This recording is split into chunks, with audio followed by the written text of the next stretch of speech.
What's up, guys? This week we are going to be looking at how to draw in melodies on the piano roll. So we used the piano roll last week to draw in chords. This week we're drawing in melodies. So first thing we want to do is we come down here and we'll see our tempo, metronome. If we hover over the left, you'll see a key pop up. Mine is already clicked. Yours probably won't be. Come down to the minor categories, click A minor. And then we're going to go tempo and make it 144. And then this is the toggle your metronome on and off. We'll put it on for now. So we'll go up here, add new track, click piano, and this is our virtual keyboard. You can click in the keys, or you can actually play the keys on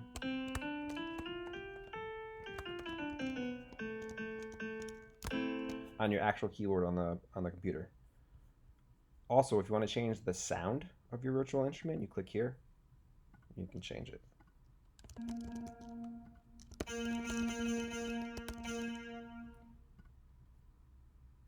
But I'm going to just keep it piano for now. You can mess around if you want.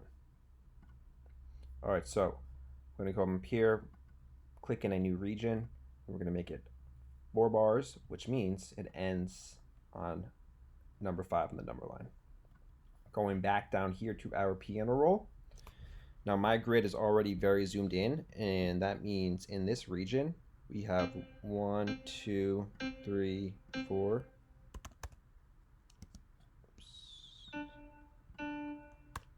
Sorry. So right now we're on the pencil tool. With the pencil tool, you click once, it makes a note. I'm going to go to the marker tool so I can highlight, copy, paste. All right, so we have 16 squares we can use. This is how zoomed in you want to be. So we're going to start on our first note. So C3 is here. We go down 1 to B to A. This is our starting note. We are in an A minor. That's the scale we were in. So if we double click, now we want it to be 2 squares.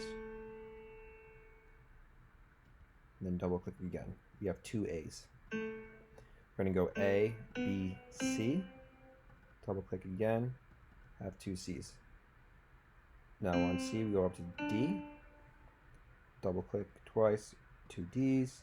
And then we go D to E, 2 E's. Now we have A, C, D, E.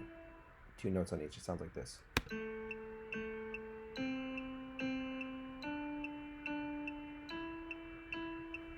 So you can see the metronome always comes in handy when you don't have a drum beat already in your song. So this is going to be the beginning of our song. I'm going to loop it to 9. And I'm going to add a new track under it. Another piano. This is going to be our kind of rhythmic melody. So we started on A below C3. Now we're going to go up to the A below C4. And now make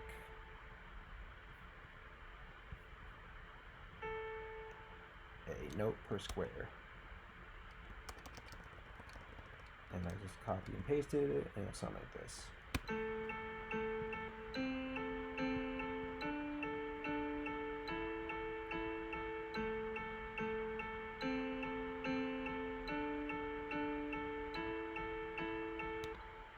All right. So everyone has to make these 2 exact melodies in their song, and then you're going to use them to develop. So the only thing that needs to be exactly the same in your song as in my song are these 2 melodies, and then you need to follow the rubric. If you're interested, I'm going to kind of develop this into a beat. If you're not, you can end the video now and go check out the rubric and make your song to submit. All right, so I'm not going to give us both melodies first, right? So music is all about kind of introducing new sounds and ideas, letting them loop, adding new ones on top of that. So I'm introducing the first melody in the beginning, and I want to introduce it with a not a full drum set, right? So I found this Anthem hi-hat. So it's just hi-hats. So we have first melody and just hi-hats in the beginning. Now, it's going to loop twice, and then the second melody is going to come in. When the second melody comes in, I want to add another second drum. I think it's kicks and tops is what I liked. So it kind of is like not completely overwhelming the listener with new ideas, but instead of just doing one sound and then one more new sound, it's like 2 sounds and then 2 more new sounds. So all of a sudden we go to 4 sounds. So check out what we have so far.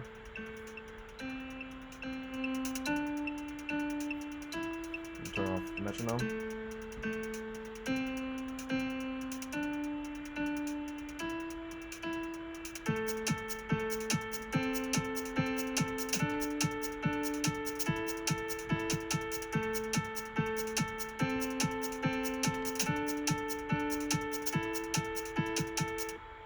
All right, so we have this addition of the second drum beat, right? It has the kick drum in it, so it really adds more depth to the song, and this second rhythmic melody just really adds this tension that just kind of builds slowly. With all these like very repetitive parts in music, you build this tension that naturally wants the listener wants it to be released. So I'm gonna go reference I already made this track, so I'm gonna reference what I did earlier.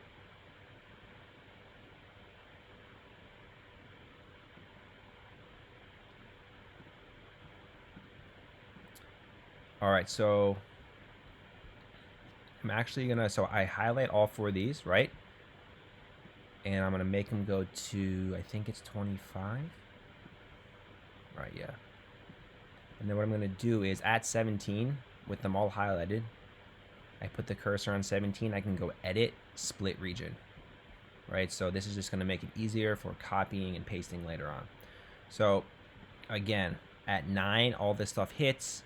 It builds tension. At 17, the listener wants some kind of resolution. But because you know this as a producer, as a composer, you can play around with like what the listener wants. Anthem beat 1. So instead of giving them that resolution,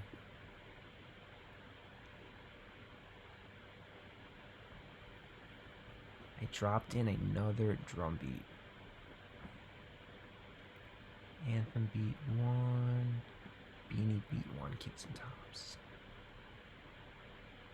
So I dropped in Anthem beat 1, kick and snare.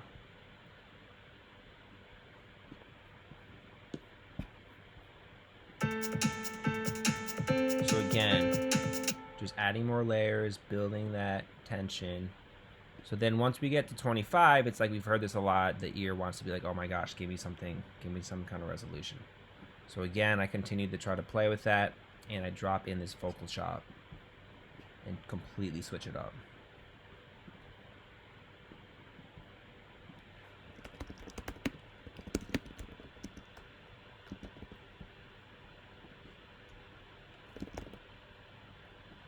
I drop in this vocal chop here.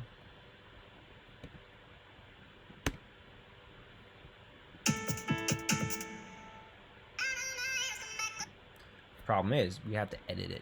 So turn the loop off. So if you look at the vocal chop zoomed in, you can see the actual audio doesn't start right away. So whenever you have this flat line, so if you hug the cursor right up here, highlight it, go edit, split.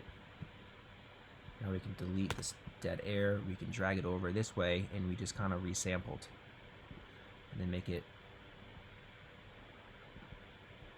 2 bars, right? So we resampled it and made it an even number of bars. So we made it 1, 2 bars. Now we can loop it. So once you resample and make it an even number of bars, then you can reloop it. If you sample it and you don't make it an even number of bars, when you try to go and reloop it, it's going to sound all janky.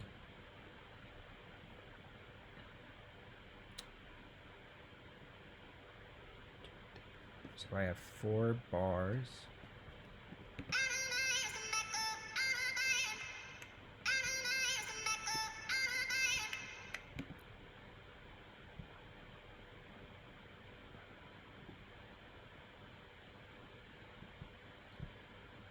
So I have it looped 4 times, and again, every time I loop something for a certain amount of times, I will want to add something new. And I found this SFX downshift.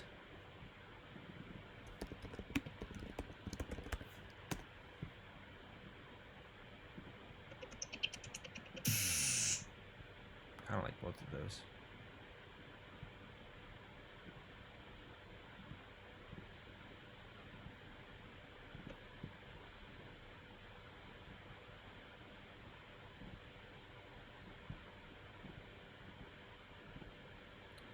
So again, similar to the beginning where I had the piano playing, it looped twice, and then on 9 I had this new loop come in. Instead of just having things loop over and over again, on like the second loop, the third loop, the fourth loop, you can add new sounds. So this is our second section.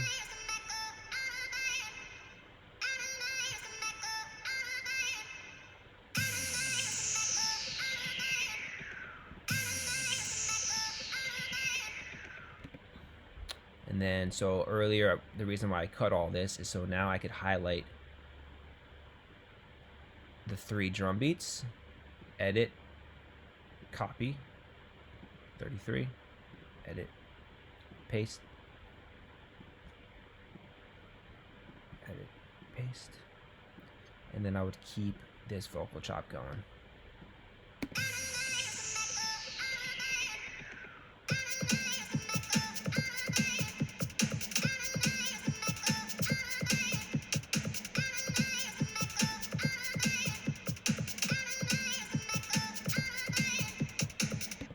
And then you could just keep on going, right? You could even probably might even be able to throw this in here.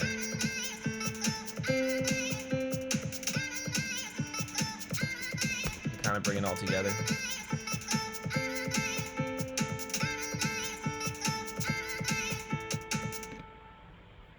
All right. So that is the track. If you want to listen to it all the way through, we can before we leave.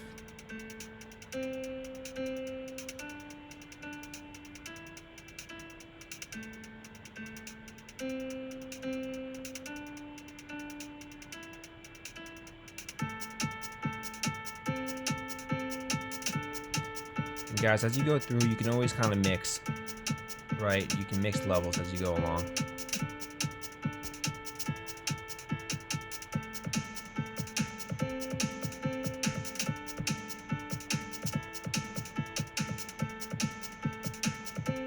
Whole time building tension. Listener wants to release.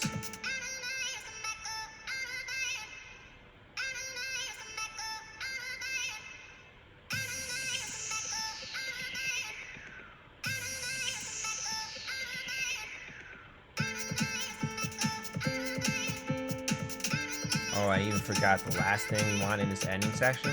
So it still doesn't feel like release, right? What we need is a bass. And I found this sub bass that fills things out.